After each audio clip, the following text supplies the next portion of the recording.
थंडीचे दिवस चाललेत. आता ना भूक जास्त लागते आणि पाणी कमी पिलं जातं. मग अशामध्ये आचरवचर जास्त खाल्लं जाऊ नये म्हणून आपण घरात लाडू बनवून ठेवतो. हेच पौष्टिक लाडू बनवायचे कसे चला मी तुम्हाला सांगते.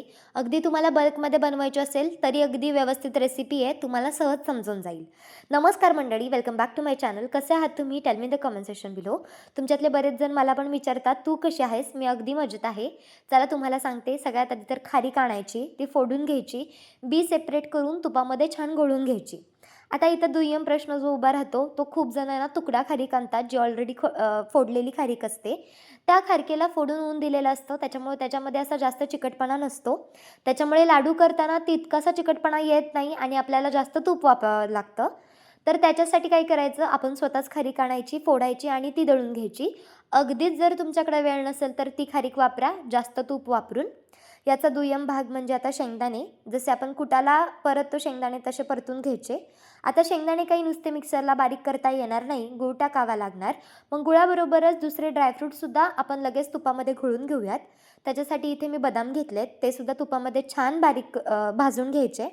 आता इथे एक गोष्ट लक्षात ठेवा, जास्त कोणताच ड्रायफ्रूट्स असा डागाला गेला नाही याची काळजी तुम्ही घ्यायची. कारण जर तो करपला तर तो सगळा अर्क लाडूमध्ये उतरेल आणि लाडूला ना तो थोडासा असा करपट वास पण येईल आणि खाताना सुद्धा ते जाणवेल.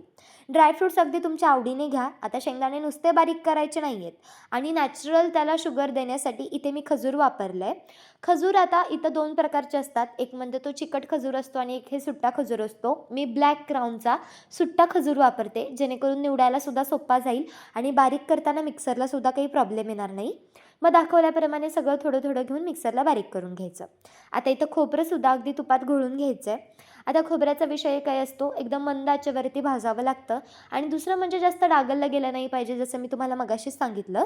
खोबरं टाकायचंच म्हणजे की खोबरं पोटात जातं, कळतसुद्धा नाही की आपण त्या लाडवामध्ये ते टाकलं आहे. सगळ्यात शेवटचे ड्रायफ्रुट्स म्हणजे अक्रोड आणि काळे मनुके. इथे तुम्ही साधे मनुके पण वापरू शकता, पण काळे मनुके जरा जास्त कॅल्शियम कंटेन करतात म्हणून मग मी काळे मनुके वापरले तिथे. आणि सुरुवातीपासून तुम्ही बघितलं असेल मी साठी तुपाची कुठलीच हयगय केली नाही आहे. तूप व्यवस्थित टाकायचं जेणेकरून लाडू छान होतील म्हणून.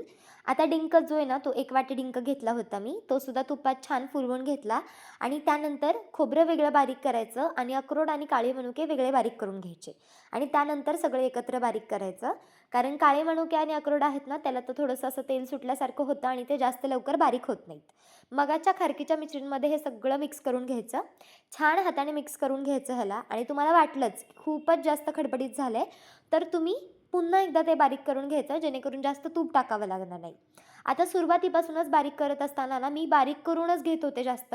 मिक्सरलाच जास्त वेळ फिरवायचं उलटं सरळ करून जेणेकरून ते छान बारीक होईल आणि लाडू वळताना त्रास होणार नाही. आणि मला तर बाबा दोन्ही हातावरती लाडू वळायला जमतात.